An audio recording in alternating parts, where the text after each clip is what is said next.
Feast of Tabernacle has two themes in conclusion. One, it deals with remembering our past. We are the only people in America that says words like, let's forget the past and start with now. And yet my people can tell you all about European history,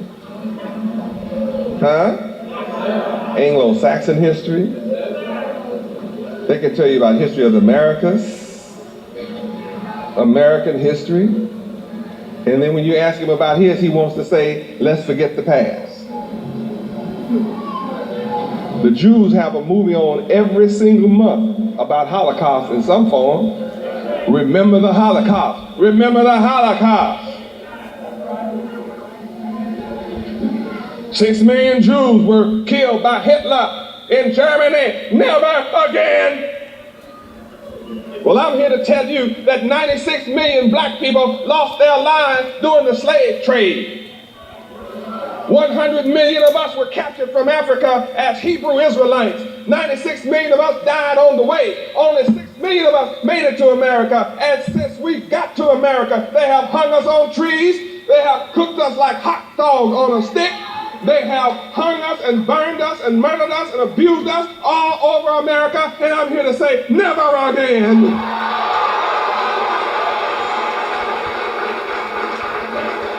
Praise Yahweh.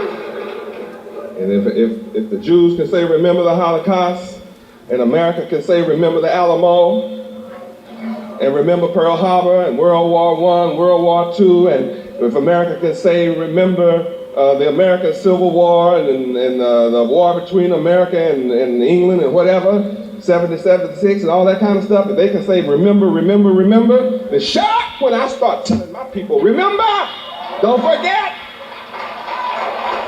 Don't forget.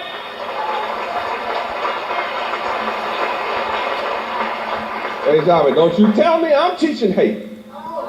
Unless everybody else remembering is hate. They call it history. Well, I'm not teaching hate, I'm teaching history.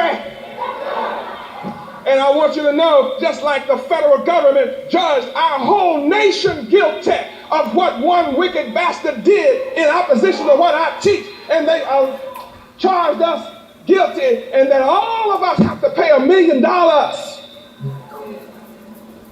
for the act of somebody because he said he believed in Yahweh, and he proved by his works that he didn't, and has turned and speak against me.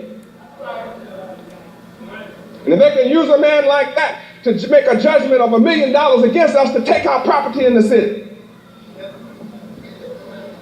and claim all of us from all over America are guilty, and we and our children must pay this $1 million for the act of one. So if the government, and not if, since the government says that all of us are guilty for the acts of one, then I hold all white people guilty for the killing of Cain, killing of Abel. I hold them all guilty. Praise Yahweh. It's their judgment. By their judgment, they shall have to live by it. Since they hold all of us guilty for the acts of one from among us, then all of them are guilty for the millions of Indians they killed in America. Then they're all guilty for the millions of Mexicans they killed, taking California and Louisiana and Texas. Then they're all guilty for all the Chinese they killed during the Chinese War. They're all guilty for the Japanese they killed in Japan. They're all guilty for the Koreans they killed in Korea. They're all guilty for the people they killed in Africa. They're all guilty, and they must pay as I'm paying.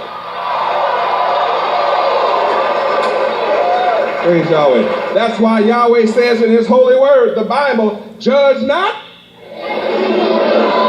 lest you be judged.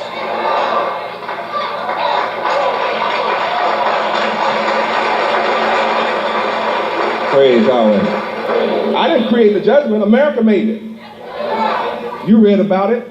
Everybody with an ounce of brains knows it's a criminal thing to charge all people for the acts of one man.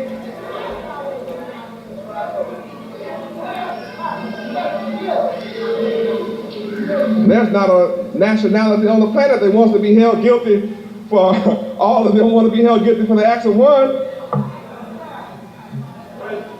Then how can the world sit back and be quiet when these wicked bastards charge our whole nation guilty to pay $1 million for the act of a wicked man and then give our productivity to non-producing drug addicts and drug dealers? They're not tenants, they're wicked drug dealers, drug users.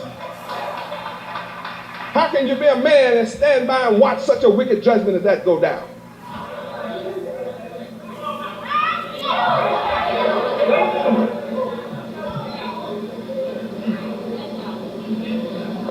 Now you know the truth of how logic works.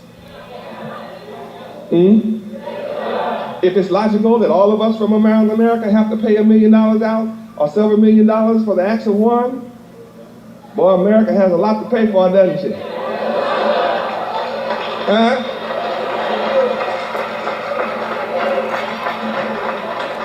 Praise Yahweh. And see, what makes me unique is I'm not afraid to say it. See, all nations are scared of America, but I'm not. You can tell I'm not. In her face, I'm not. I'm either the craziest man you've ever seen, or I know somebody. I know somebody.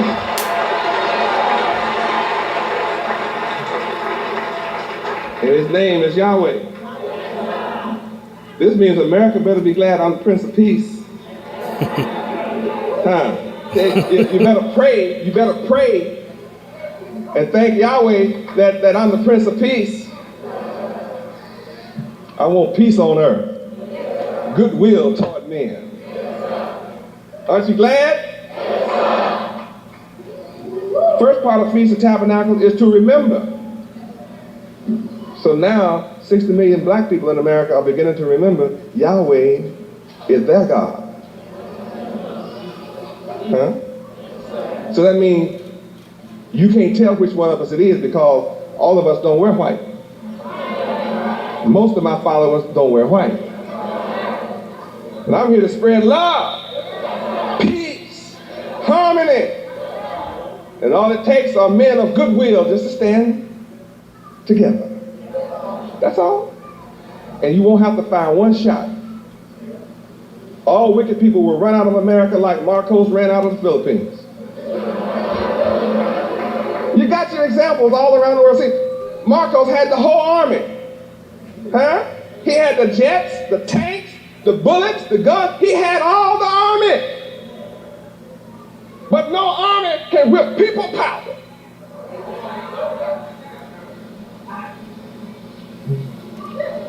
And if they run from people power, imagine how they'll run from Yahweh. Yahweh power.